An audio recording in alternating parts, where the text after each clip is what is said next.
Recently come back from visits to Russia. You met with President Putin there. You've also more recently come back from a visit to Iran.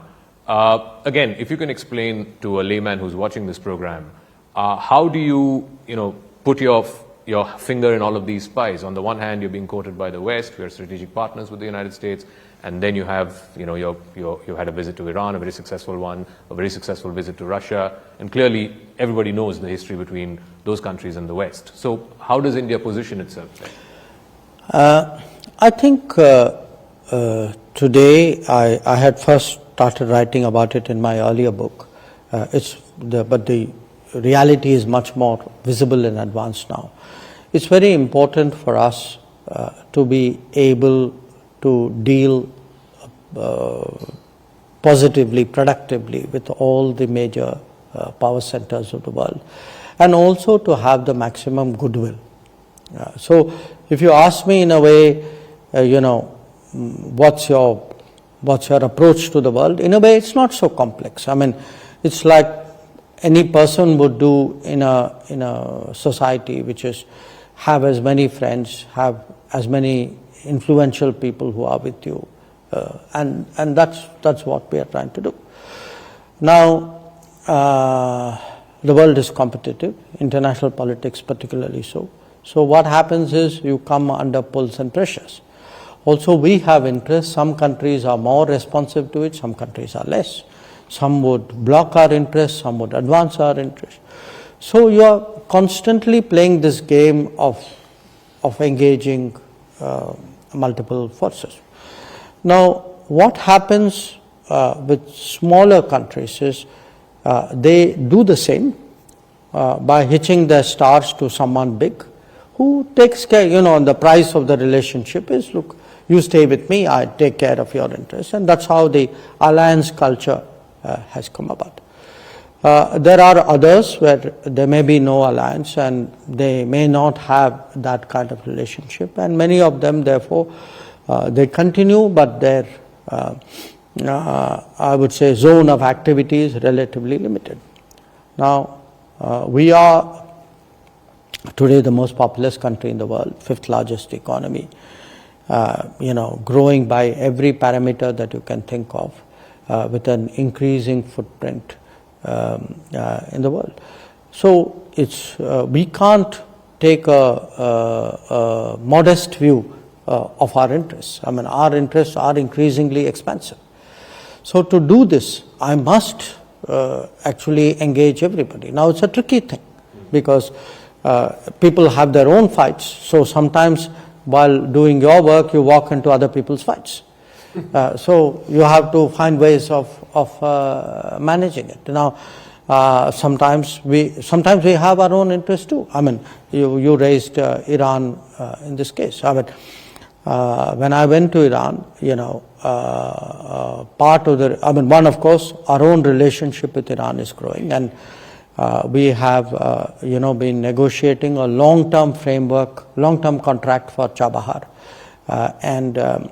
because till now Chabahar has been running on a series of short-term contracts. And can you explain why it's been delayed for so long? A lot of people have that basic layman question. Well, it's been hanging fire for what happened was we finalized a long-term contract in 2016, and then after we finalized it, the Iranians asked for a change.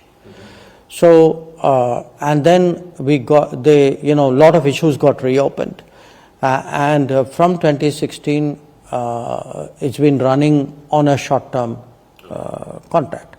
All the while people have been negotiating a long-term contract.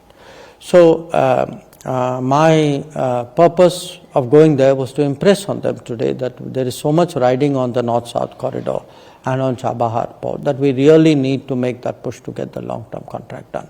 So we are not the guys holding it up. I mean, in fact, we had even concluded one at one point of time. But I think today there is a realization that we need to do it. So we have our own relationship with Iran on one side. But at the same time, we have also problems to discuss. I mean, there are today, attacks going on maritime shipping, both drone and missile attacks, and endangering maritime shipping is a very, very dangerous game to play. And particularly, we've seen some attacks close to close to our waters. So I discussed it at some length, but I was, I think, fairly forthright about expressing our anxiety publicly when I was there. Also, when one looks at what is today really the number one issue in world politics, which is this whole fighting taking place in Gaza. They have their point of view, we have our point of view. They're not the same. They obviously laid theirs out, and I was equally, straight in expressing our point of view. So, I mean, a lot of diplomacy is, part of it is communication, but at the end of the day, a lot of it is finding those intersections. Because finally, I think Iran and India do share a lot. There we have a lot of common interests, and diplomacy is to, from a very amorphous sort of set of issues out there, you pick up the positive ones and kind of take that forward. Russia was a very different situation because, we've been under pressure for a few years now where our relationship with Russia is concerned, and we have stood our ground. And we've stood our ground primarily because strategically, I mean, as I tell people, just look at the map of the world. Look at this large landmass out there, and I think when you see the mapping of it, I think it makes sense why India and Russia would work closely together. And from our own point of view, I mean, ultimately, any call we will take with Russia will be based on our experiences, not on the experiences of other people. And those experiences have been largely positive.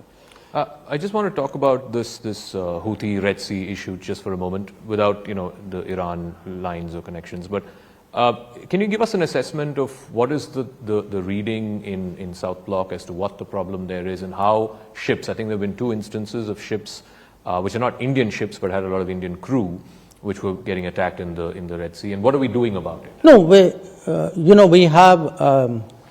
have multiple phenomena out there. We've had piracy, a resurfacing of piracy. So the Indian crew, to which the Indian our INS Chennai, I think, went in, that was a piracy issue. Okay. That's a different problem. These strikes, the drone strikes and the missile strikes, are a different problem. We both affect us, but the second one more, because it has started to divert shipping, and that has its costs. Are you worried that will lead to inflationary impacts on oil or other trade? No, I mean, I would hope that shall we say, sobriety and responsibility prevails, and some, this doesn't continue beyond a point.